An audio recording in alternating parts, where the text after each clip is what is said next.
उस्ताद का ख्वाब। मैं महकमा तालीम में औसत दर्जे का एक सरकारी अफसर हूँ और शहर से खासी दूर इस गांव में एक ख़ास मकसद के तहत आया था। मुझे इस गांव के बच्चों के लिए एक स्कूल कायम करना था, मगर इस सिलसिले में पहले एक सर्वे रिपोर्ट तैयार करनी मेरी जिम्मेदारी थी।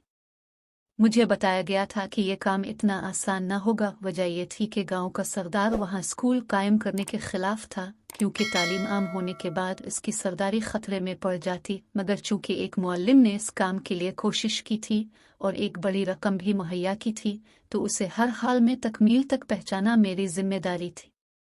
मैंने तेजी से काम शुरू किया। चंद रोज बाद मुझे इस वक्त चंद मुसल्लह अफराद ने घेर लिया जब मैं मुख्तलिफ जावियों से इलाके की तस्वीर बना रहा था। अगवाकारों ने मुझसे मेरा मकसद पूछा तो मैंने सब कुछ बता दिया, मगर ये न बताया कि किसकी ख्वाहिश पर यह काम हो रहा है। पिस्तौल की नाली मेरी कुनपट्टी से लगी हुई थी। अगवाकारों का रवैया इंतहाई सख्त था, मगर वो जो चाहते थे मैं नहीं कर सकता था। आखिर अगवाकार ने ट्रिगर पर उंगली रखी और पूछा, आखिरी बार पूछ रहा हूँ, इस मंसूबे के पीछे कौन है? बताओ, वरना गोली मार दूंगा।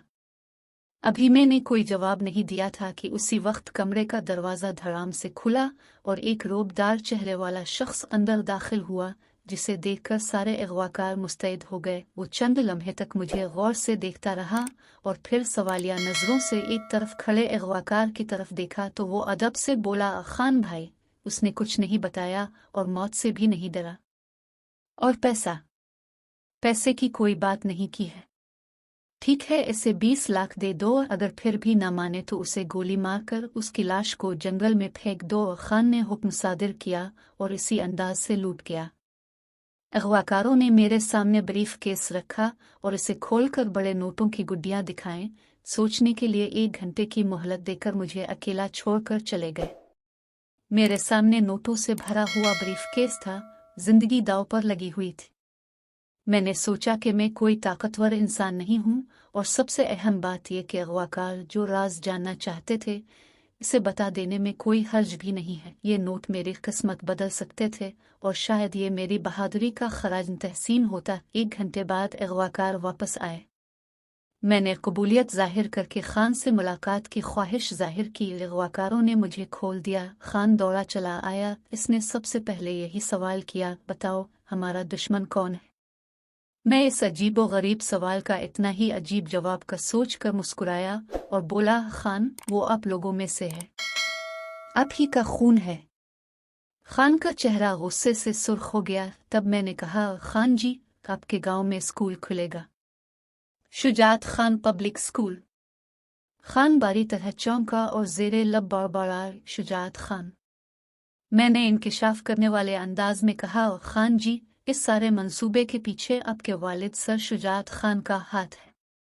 वही शुजात खान जिन्हें आपके दादा ने तालीम के शौक पर इतना सताया कि वो ये गांव छोड़कर शहर चले गए। बाद में उन्होंने मुअल्लिमी का पेशा इख्तियार किया, हजारों बच्चों को तालीम से रूशनास कराया और फिर जो कमाकर जमा किया था इसे हुकूमत को पेश करके अपने गांव के लोगों के लिए स्कूल खोलने की दरख्वास्त की, जो मंजूर भी हो गई।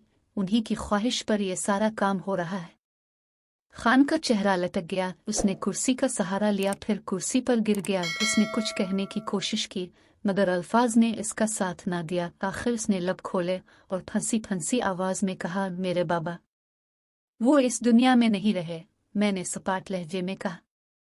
इतना सुनते ही खान की आंखें छलक पड़ी। उसने बहुत कोशिश की, मगर अपने आंसुओं पर काबू ना रख सका। मैं खामोशी से इसे देखता रहा। कई लम्हे गुजर गए। तब मैंने कहा, बड़े खान यानी आपके दादा तालीम के खिलाफ थे और आपके वालिद तालीम से मोहब्बत करने वाले इंसान। वो सिर्फ बड़े खान पर दबाव डालने के लिए घर से निकले थे, मगर फिर हालात ऐसे हो गए कि वो वापस न आ सके। फिर पता चला कि वो ट्रेन के हादसे में मारे गए, जबकि हकीकत ये थी कि रेलवे स्टेशन से जिस शख्स की लाश मिली थी वो चूर था, जो आपके वालिद का सामान चरा कर भागा था और ट्रेन की जद में आकर मारा गया। से आप लोगों ने शुजात खान समझ लिया और उन्होंने भी सोचा कि अब कुछ बनकर ही वापस घर जाना चाहिए, मगर वो वापस न आ सकी। काश पता होता कि वो जिंदा हैं। खान तासुफ से सर पिटखने लगा। मैं चुपचाप उसे देखता रहा, फिर बोला, अब आपके दादा भी दुनिया में नहीं रहे, ना वालिद। अब फैसले के मजाज हैं। मैं एक मामूली सरकारी एहलकार हूँ। मेरा काम खत्म हो चुका, आगे हुकूमत जाने। अब जाने, मुझे जाने दे। खान गहरी नजरों से मुझे देखने लगा, फिर नोटों से भरा ब्रीफ केस मेरी तरफ बढ़ाकर बोला, ये अब का हुआ, आप जा सकते हैं। मैंने ब्रीफ केस को बंद किया और इसे खान के हाथ में थमाते हुए कहा, खान, सर शुजात खान जैसे अजीम लोग मेरे उस्ताद रहे हैं। पैसे की हमारी नज़र में कोई वक़ात नहीं रही। ये पैसा आप अपने गांव के लोगों पर खर्च करें, और मेरी दरख्वास्त है कि अपने वालिद साहिब की ख्वाहिश पूरी होने दें। बेशक तालीम अब जैसे हाकिम लोगों के लिए नुकसानदेह है, मगर ज़माना बदल रहा है, बच्चों को पढ़ने दें। आप इनको डरा कर उनसे अपना एहतराम करा रहे हैं, मगर वो दिल से आपका एहतराम करेंगे, क्योंकि तालीम कोई बारी चीज़ नहीं और ना आपके वालिद का फैसला गलत था। जब मैं गांव से रुखसत हो रहा था तो खान मुझे अलविदा कहने आया। अब वो एक बदला हुआ इंसान लग रहा था। उसने मुझे गले लगाया और भराए हुए लहजे में बोला, अलविदा वसीम साहिब। मैंने खान का हाथ थामा और बोला, खान, अगर स्कूल का इफ्तिताह आप अपने हाथों से करेंगे तो आपके वालिद की रूह को सुकून मिलेगा। मैं ऐसा ही करूंगा, खान ने मजबूत लहजे में कहा। और फिर जब तक मेरी जीप खान के नज़रों से ओझल ना हो गई, वो देखता रहा और अलविदाई अंदाज में हाथ हिलाता रहा, और मुझे यकीन था हम जल्द फिर मिलेंगे, जब कुछ अरसे बाद इस गांव के पहले स्कूल का सन बुनियाद रखा जाएगा।